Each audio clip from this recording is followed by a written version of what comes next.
नमस्कार, मैं आस्था, मेरे चैनल वृंदे राखी पर आपका स्वागत है।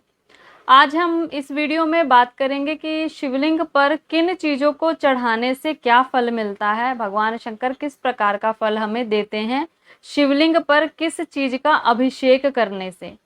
हम दूध से भी अभिषेक करते हैं भगवान शंकर का, जल से भी करते हैं, घी भी चढ़ाते हैं, शहद भी चढ़ाते हैं, दही भी चढ़ाते हैं। इसी प्रकार हम कई चीज़ें चढ़ाते हैं शिवलिंग पर अभिषेक करने के लिए। तो उससे हमें क्या फल मिलता है, भगवान शंकर हमें किस प्रकार का फल किस चीज़ को शिवलिंग पर चढ़ाने से, अभिषेक करने से देते हैं, यह मैं आपको बताऊंगी। और ये जो जानकारी मैं आपको दूंगी यह शास्त्रों से ली गई हैं।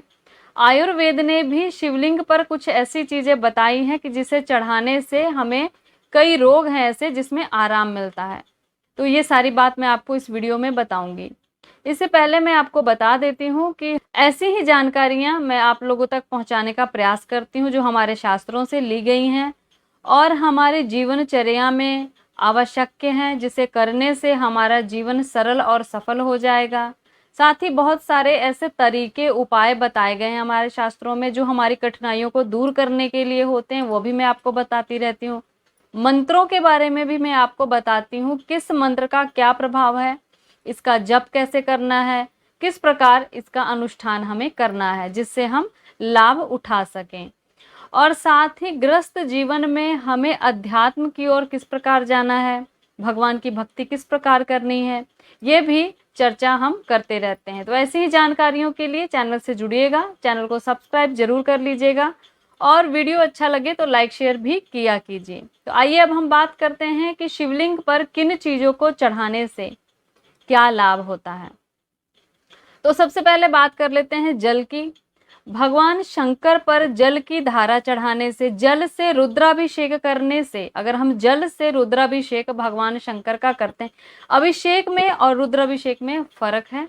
रुद्राभिषेक हम विद्वान ब्राह्मणों के द्वारा करवाते हैं या उनके सानिध्य में करते हैं। ये एक पूजा की प्रक्रिया है जो बहुत ही विस्तार से की जाती है। उसमें जल से रुद्राभिषेक का यह फल है कि जल से रुद्राभिषेक करने से वर्षा होती है। इस प्रकार की जब कभी पहले बाधा हो जाया करती थी, वर्षा नहीं होती थी, क्योंकि वर्षा पर ही उस समय सारा संसार टिका होता था। उस समय कोई और पानी का स्रोत नहीं होता था, तो रुद्राभिषेक करने से वर्षा होती थी, जल से रुद्राभिषेक करने पर। भगवान शंकर को जल की धारा बहुत ही प्रिय है। जल की धारा से ज़्यादातर हम लोग नित्य उनका अभिषेक करते हैं। तो जल की धारा से भगवान शंकर पर यानी कि शिवलिंग पर अभिषेक करने से, साधारण तौर पर जो हम शिवलिंग का अभिषेक करते हैं, यहाँ वह बात कर रही हूँ अब मैं, कि जल की धारा से भगवान शंकर का अभिषेक करने से ज्वर यानी कि बुखार की जो पीड़ा है, बुखार जो है वो कमता है, ठीक होता है, ज्वर से शांति मिलती है। कई बार ऐसा होता है कि किसी को बहुत तेज बुखार हो गया है, दवाइयाँ हम दे रहे हैं, खा रहे हैं, लेकिन वह बुखार कम होने का नाम नहीं होता या फिर बार बार होता ही चला जा रहा है। कोई भी उसके पीछे कारण हो सकता है। तो हम अगर इन सब समस्याओं से घिरे हुए हैं तो जल की धारा से शिवलिंग का अभिषेक करें, जिससे ज्वर में आराम मिलता है। कुशोदक से शिवलिंग का अभिषेक करने से, कुशोदक यानी कि कुश को जल में भिगोकर उस जल से शिवलिंग का अभिषेक करना चाहिए। कुश को जल में भिगोकर आप पहले ही रख दें, चाहे रात्रि में रख दें, ताकि उसका जो अर्क है वह पानी में मिल सके। तो जल में हम कुश को भिगोकर रख देंगे और फिर उस जल से हम शिवलिंग का अभिषेक करेंगे। इस प्रकार कुशोदक से शिवलिंग का अभिषेक करने से व्याधि में शांति मिलती है। व्याधि अर्थात किसी प्रकार की रोग बीमारी भी हो सकती है, शारीरिक पीड़ा हो सकती है, मानसिक पीड़ा हो सकती है। किसी प्रकार की व्यक्ति को इस प्रकार से कोई पीड़ा है तो उसमें आराम मिलता है। तो ये थी कुशोदक की बात। अब हम बात करते हैं दही से। शिवलिंग पर दही चढ़ाने से भी लाभ होता है। शिवलिंग पर जब हम दही चढ़ाते हैं तो उससे पशु की प्राप्ति अर्थात वाहन भी हो सकता है, क्योंकि पुराने जमाने में पशु आर्थिक लाभ के लिए भी विशेष हुआ करते थे और यात्रा इत्यादि भी पशु द्वारा ही, पशु का ही साधन बनाकर किया जाता था। शिवलिंग पर दही चढ़ाने से पशु की प्राप्ति होती है, अर्थात पशु से मिलने वाले जो सुख होते हैं वह प्राप्त होते हैं। इसमें वाहन भी हो सकता है। और दही चढ़ाने से मान सम्मान की भी प्राप्ति होती है। दही, अगर हम भगवान को दही से स्नान कराते हैं, किसी भी देवी देवता को, तो मान सम्मान की प्राप्ति होती है, ऐसा ग्रंथों में लिखा हुआ है।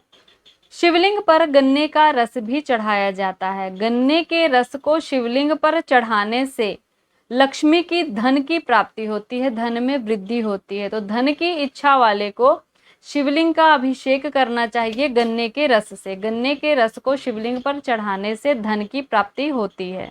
तो लक्ष्मी की प्राप्ति के लिए गन्ने के रस से शिवलिंग का अभिषेक करना चाहिए। मधु यानी कि शहद भी शिवलिंग पर चढ़ाई जाती है। शिवलिंग पर मधु चढ़ाने से यानी कि शहद चढ़ाने से भी धन की प्राप्ति होती है। धन की इच्छा वाले को शिवलिंग पर मधु यानी कि शहद चढ़ाना चाहिए। शिवलिंग पर शहद चढ़ाने से धन की प्राप्ति तो होती ही है, साथ ही तपेदिक नामक रोग से भी शांति मिलती है, वह भी ठीक होता है। तपेदिक नामक रोग जो है वो जैसे क्षय रोग है, टीबी, इसी का भयानक स्वरूप है। क्षय रोग जो टीबी है उससे फेफड़े खराब होते हैं। तपेदिक से शरीर के सभी अंगों में इन्फेक्शन फैल जाता है। तो तपेदिक से भी आराम मिलता है शिवलिंग पर शहद चढ़ाने से। शिवलिंग पर शहद चढ़ाने से पापों का भी नाश होता है, पापों का क्षय होता है। तो शहद चढ़ाने का भी शिवलिंग पर बहुत बड़ा फल है। शिवलिंग पर घी चढ़ाने से, शिवलिंग पर घी चढ़ाने से भी धन की प्राप्ति होती है। और आरोग्य की इच्छा रखने वाले को शिवलिंग पर घी जरूर चढ़ाना चाहिए।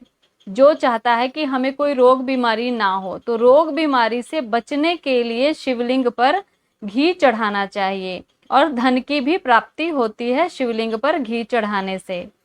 तीर्थ के जल से, किसी तीर्थ का जल लाकर उससे अगर हम अभिषेक करते हैं शिवलिंग का, तो मोक्ष की प्राप्ति होती है। मोक्ष की इच्छा रखने वाले को भगवान शिव का, शिवलिंग का अभिषेक तीर्थ से जल लाकर उसके द्वारा करना चाहिए, तो उसे मोक्ष की प्राप्ति होती है। दूध से अभिषेक करने से पुत्र की प्राप्ति होती है। जिसे पुत्र की कामना है वह शिवलिंग का अभिषेक दूध से किया करें।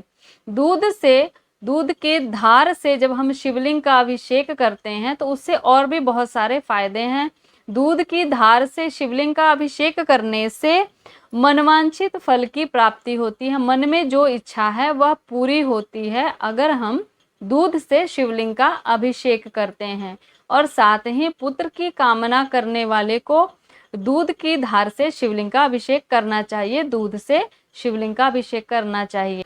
एक से अधिक संतान की इच्छा करने वाले को, एक से अधिक पुत्र की इच्छा करने वाले को, अगर कोई स्त्री है, अगर उसे एक से अधिक संतान चाहिए, पुत्र चाहिए, एक पुत्र है एक और चाहिए, तो उसके लिए गाय के दूध से वो शिवलिंग का अभिषेक करे तो उसकी इच्छा पूरी होती है। अगर कोई स्त्री की संतान उत्पन्न होते ही मर जाती है या गर्भ में ही नष्ट हो जाती है, तो ऐसी स्त्री को भी गाय के दूध से शिवलिंग का अभिषेक करना चाहिए। इससे उसे संतान की प्राप्ति होती है।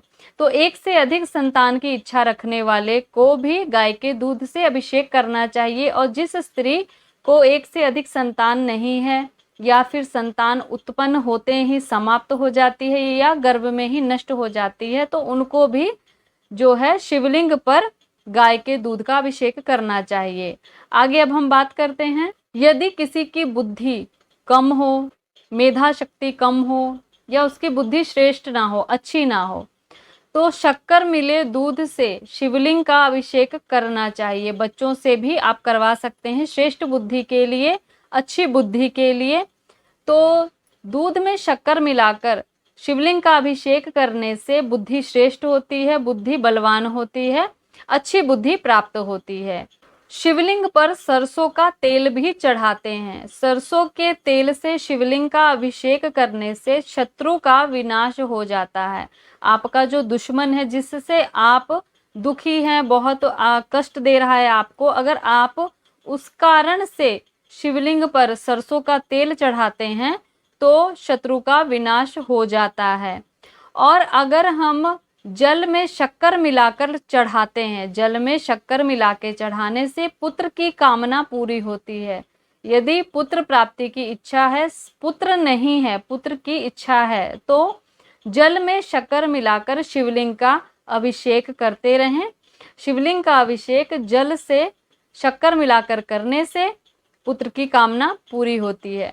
तो ये मैंने आपको जानकारी दी कि शिवलिंग पर क्या चढ़ाने से, यानी कि किस चीज का अभिषेक करने से भगवान शंकर कैसा फल देते हैं। ये सारी जानकारियां मैंने आपको दी। तो ऐसी ही जानकारियों के लिए चैनल पर बने रहिएगा। चैनल को सब्सक्राइब करके बेल आइकन को भी प्रेस कर लीजिएगा ताकि आने वाली हर वीडियो आप तक पहुंच सके। तब तक के लिए धन्यवाद।